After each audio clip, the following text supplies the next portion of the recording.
Assalamualaikum warahmatullahi wabarakatuh. Jadi hari ini kepikiran jadi soal masalah KFC ya. Gara-garanya saya posting TikTok Go soal KFC ya. Di situ banyak komentar-komentar boykot, komentar hujat, saya dihujat, dibully dan sebagainya. Nah dari situ saya jadi penasaran sih, apakah benar gitu KFC ini salah satu yang menyokong, maksudnya KFC Indonesia ya, salah satu yang menyokong persenjataan Israel untuk menyerang Palestina. Kita coba cross check dulu siapa sih pemilik KFC ini secara global ya. Pemilik KFC secara global adalah Yum Brands Inc. Corporation ya, sebuah perusahaan asal Amerika Serikat yang juga menaungi merek besar seperti Pizza Hut dan Taco Bell. Nah, namun ini saya tanya pakai co-pilotnya dari Gemini ya. Kemarin juga semalam saya coba pakai ChatGPT juga. Namun berbeda dengan cerita soal KFC Indonesia.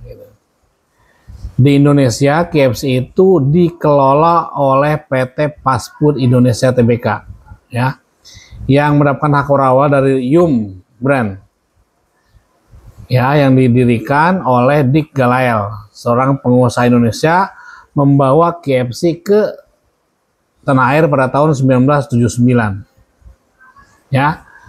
Jadi sudah dibeli kepemilikannya khusus untuk Indonesia ya oleh Dick Galael.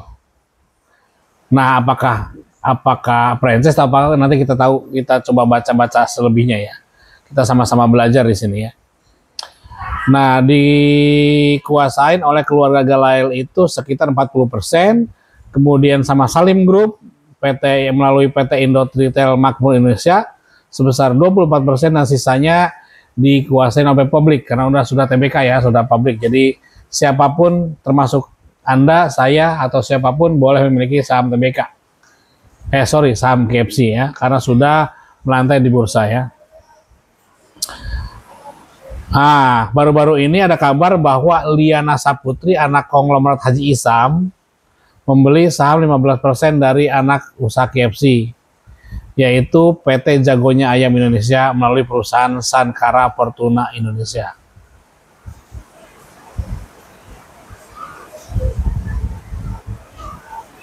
Nah, dengan demikian mesti bukan pemilik utama. Langkah ini menunjukkan bahwa adanya dinamika dalam struktur KFC di Indonesia ya. Coba saya tanya lagi, apakah KFC Indonesia masih menyetor uang ke KFC Amerika? Nah, masalah dalam bentuk entah itu share profit atau apa, kayak kalau main franchise ada gitu royaltinya ya. Oh iya, KFC Indonesia masih menyetor uang ke KFC Amerika, tapi bukan dalam bentuk setoran seperti laba bersih atau royalti besar-besaran. Nah, di sini dijelaskan bahwa karena KFC Indonesia beroperasi sebagai waralaba resmi dari Yum Brand itu, yang Amerika itu, mereka wajib membayar biaya royalti, betul kan? Saya bilang royalti itu pasti wajib dimanapun, termasuk di Indonesia. Siapapun yang mencipta, yang menggunakan hasil ciptaannya itu wajib bayar royalti. Persentasenya itu sebagai imbalan atas penggunaan merek. Jadi mereknya akan bayar royalti karena penggunaan merek, kecuali mungkin ganti merek jadi KF Dong misalnya gitu ya, lain-lain.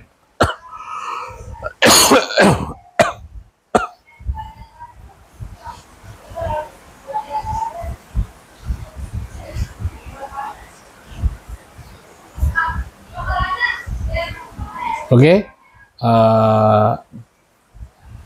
Terus apalagi biaya iklan global ya, untuk mendukung kampanye pemasaran internasional global yang dijalankan oleh Young Brand, biaya pelatihan dan dukungan operasional, masuknya standar kualitasnya seperti ini, ada resepnya seperti ini, pelatihan stafnya, sistem manajemennya. Namun KFC Indonesia dikelola oleh PT Fast Food Indonesia Tbk, sebagian besar keuntungan tetap berada dalam negeri dan digunakan untuk ekspansi lokal, operasional, serta pembagian dividen kepada pemegang saham di Indonesia. Oke, kita cari lagi. Apakah KFC Indonesia mendukung Israel? Nah, kita cek aja gitu ya. Oke. Isu ini memang ramai dibicarakan, terutama di tengah sorotan boikot terhadap produk-produk yang dianggap memiliki keterkaitan dengan Israel. Untuk menjawab pertanyaan itu, KFC secara resmi, rilis resminya, menyatakan bahwa mereka tidak mendukung Israel. Poin-poin pentingnya adalah, yang pertama, KFC Indonesia dimiliki oleh PT Fast Food Indonesia yang sepenuhnya merupakan milik warga negara Indonesia. Yang kedua, mereka dengan tegas telah mengatakan bahwa operasional dan kebijakan mereka tidak terhubung dengan dukungan apapun terhadap Israel. Mereka menghormati semua agama budaya termasuk Palestina, ya.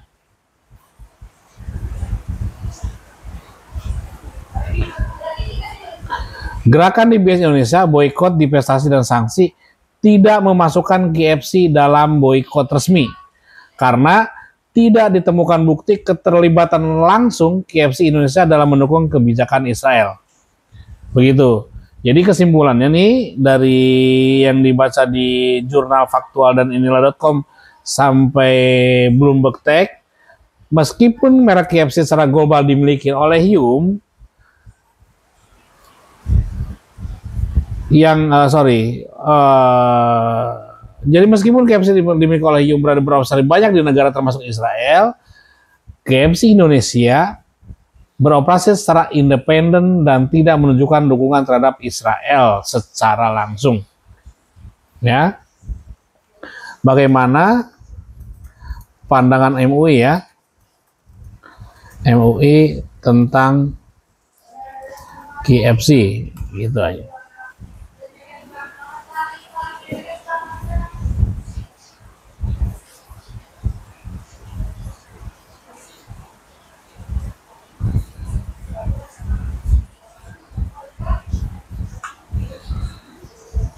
Pandangan, ini di sini lain nih. MUI soal KFC produk yang harus diboikot gitu ya.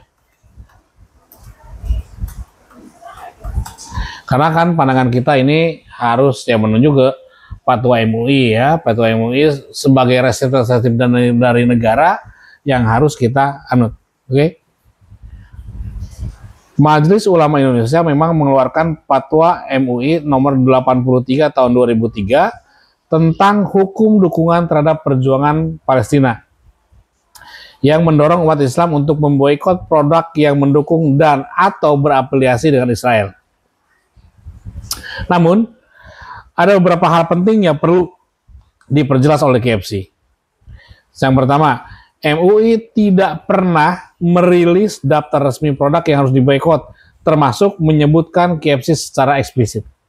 Jadi tidak ada tuh di fatwa MUI itu nomor 83 tahun 2023 itu daftar produknya, termasuk KFC itu tidak ada. Namun di kalangan masyarakat itu sebagai masyarakat karena adanya cabang KFC di Israel yang yang menunjukkan dukungan terhadap Israel yang membagi-bagikan makanan ke tentara kalau nggak salah. Nah, tetapi KFC Indonesia sendiri dimiliki oleh Fast Food Tbk yang merupakan perusahaan lokal dan telah menyatakan tidak terlibat dukungan terhadap Israel sama sekali.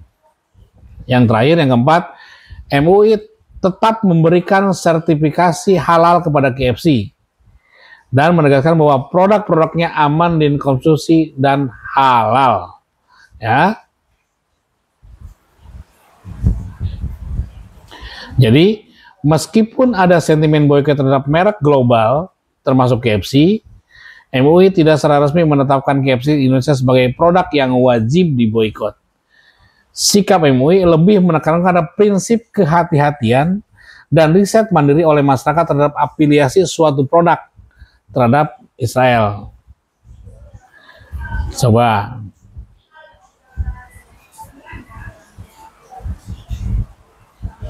Jadi seperti itu ya kawan-kawan. Balik lagi ke kita masing-masing ya. Bagaimana sudut pandang kita terhadap isu seperti ini gitu ya. Saya mungkin orang bodoh ya, yang nggak tahu hanya tahu mencari rezeki dari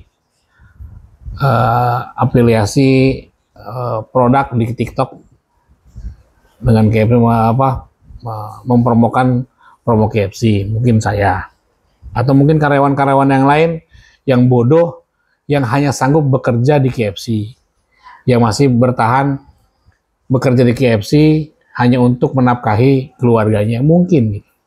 Tapi mungkin ada rekan-rekan atau teman-teman kita yang mendukung boikot, ya monggo kita masing-masing serahkan ke pemikiran kita masing-masing.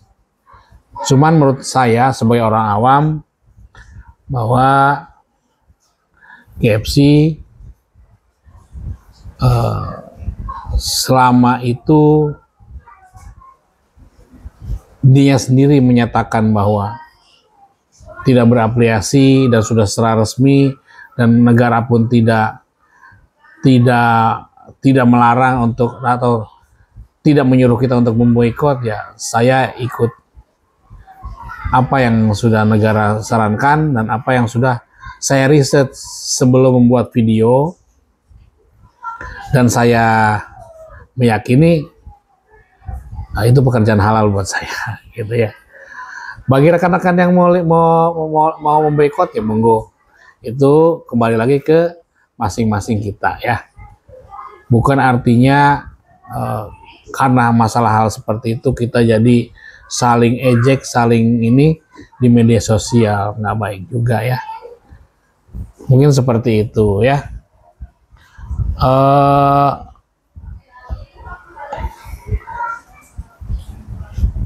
Saya kira itu mungkin ya yang menjadi concern saya sore ini ya. Karena dari semalaman itu bertubi-tubi banget video saya, banyak komentar yang ya menjurus kasar, menjurus ke agama, menjurus kemana-mana gitu kan. Mungkin saya bukan orang yang agamanya taat mungkin ya, tapi ya kita kembalikan lagi ke kawan-kawan semua ya. Demikian di ngobrol ngalor ngidul kali ini.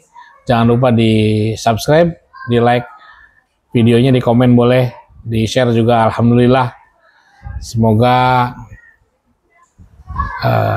kita bisa menjalankan apa yang Allah perintahkan ya. Mudah-mudahan apa yang kita kerjakan juga mendapat ridho Allah, gitu aja ya. Sama-sama namanya mencari berkah gitu aja ya. Demikian, bila taufiq, assalamualaikum warahmatullahi wabarakatuh.